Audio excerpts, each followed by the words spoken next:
Zapier's team plan is $103.50 a month, billed monthly, for 2,000 tasks. That's the sticker price. It's not the real price. Once you blow past 2,000 tasks, Zapier charges 1.25 times your base rate, up to a hard cap of 3 times your plan's included tasks. So the number on the pricing page and the number on your card statement are, quietly, 2 different numbers. And for a team running 15 active workflows, that gap is where this whole comparison lives. Okay, so here's the landscape. A growing agency, an indie SaaS team, a small ops shop, they start on Zapier because it's the path of least resistance. 2,000 tasks sounds like a lot until you remember each action inside a multi-step zap counts as its own task. A 5-step zap that fires 50 times a day burns 250 tasks before lunch. A CRM sync, an invoice trigger, a Slack alert, a follow-up email, a spreadsheet log, that's one workflow, and it's already 5 tasks per run. Run 15 workflows like that across a real business, and you're not living inside the team plan's limit. You're living in the overage tier, which is the part of the pricing page nobody screenshots. n8n, the open source automation tool, runs the exact same workflow logic: triggers, multi-step actions, conditional branches, error handling, on a server you rent for about $15 a month. No task metering, no per-step billing. So that's the setup. Now here's why the gap is bigger than it looks on the surface. So a workflow automation platform at the mechanical level is just 3 things: a trigger, a chain of actions, and the compute that runs them. Zapier hosts that compute for you and meters it by the task.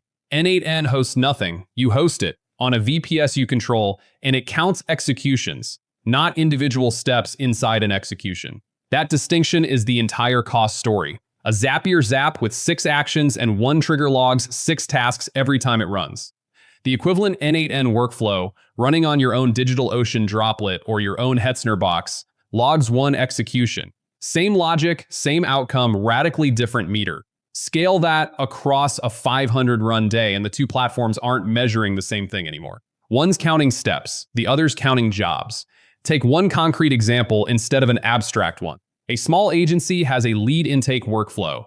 A form submission triggers a lookup in their CRM, a Slack notification to the sales channel, a calendar invite through their scheduling tool, a welcome email, and a row logged in a spreadsheet for reporting. 5 actions, 1 trigger. On Zapier, that's 6 tasks per lead. At 200 leads a month, a completely normal number for a mid-size agency, that's 1,200 tasks from this one workflow alone. More than half the entire team plan allowance gone, before you've touched the other 14 workflows running invoice reminders, onboarding sequences, and churn alerts. On n8n, that same 5-step chain is 1 execution. 200 leads a month is 200 executions. The server doesn't care whether the workflow has 1 step or 15. Now here's the part that kinda split the community when n8n first gained traction. n8n isn't fully open source in the traditional sense. It ships under what's called the Sustainable Use License, not MIT or Apache. You can self-host it for free, including for internal business use, and you keep every workflow and every credential on hardware you control. But you can't turn around and resell it as a competing hosted automation service. For the builder running their own automations, that restriction changes nothing day to day. For someone hoping to build a Zapier competitor on top of n8n's code, it changes everything. Worth knowing before you commit a team's infrastructure to it. So that's the license question. Here's the cost question, and this is the credibility anchor of the whole video. Independent pricing breakdowns from mid-2026 put Zapier's team plan at $69 a month on annual billing, or $103.50 month to month, for 2,000 base tasks and up to 25 users. A 15 workflow shop running real volume, reminders, CRM syncs, invoice triggers, Slack alerts, lead scoring updates, commonly lands somewhere between 6 and 10,000 tasks a month once you count every step in every multi-step zap. At that volume, overage charges push a lot of teams into the $200 to $310 a month range, which is Zapier's own stated overage ceiling of 3 times the base rate. Compare that to n8n. A 4 gigabyte VPS running the community edition costs roughly $10 to $20 a month, flat, regardless of whether you run 15 workflows or 50. Add an hour or 2 a month of light maintenance, and the operating cost still doesn't move much. Over 24 months, the totals separate fast. Zapier at that overage inclusive rate runs somewhere around $6,000 across 2 years. Self-hosted n8n at $15 a month runs $360 across the same stretch. That's not a rounding error. That's a 5-figure adjacent gap hiding inside what looked like a $100 a month decision. Even the middle ground option, n8n's own hosted cloud plan starting around $24 a month, lands at roughly $576 over 2 years. Still a fraction of Zapier's overage inclusive total, and with none of the server maintenance. Now the honest part, Zapier's price buys you something n8n's price doesn't. Zero maintenance. No server to patch, no Docker container to babysit, no page at 3 in the morning because your automation server ran out of disk space.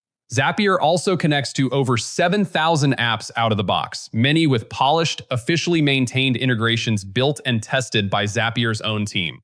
n8n's node library is large and growing fast, but for a genuinely obscure tool, some regional payment processor, some niche vertical SaaS, you may end up wiring an HTTP request node by hand instead of clicking a pre-built connector. That's real setup time, and setup time is a cost too, even when the invoice says 0.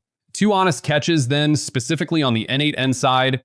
First, someone on your team needs to own the server. Patching, backups, occasionally debugging a workflow that silently stopped firing because a webhook URL changed upstream. That's real labor, even if it never shows up on a subscription line. Budget a couple of hours a month for it, minimum, more if you're running it without prior Docker experience. Second, n8n's self-hosted community edition doesn't include Zapier's enterprise-grade SLA, single sign-on, or guaranteed 1-hour support response time, features Zapier's team and enterprise tiers bundle and specifically for teams that need uptime guarantees on paper, not just in practice. If your business genuinely can't tolerate an automation going down for an afternoon while someone fixes a container, that guarantee has a price. And it's not always the wrong one to pay. So, okay, if the self-hosted math wins this clearly on paper, why doesn't every team just switch?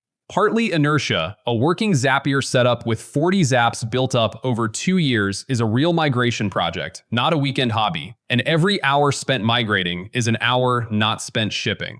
And partly risk tolerance.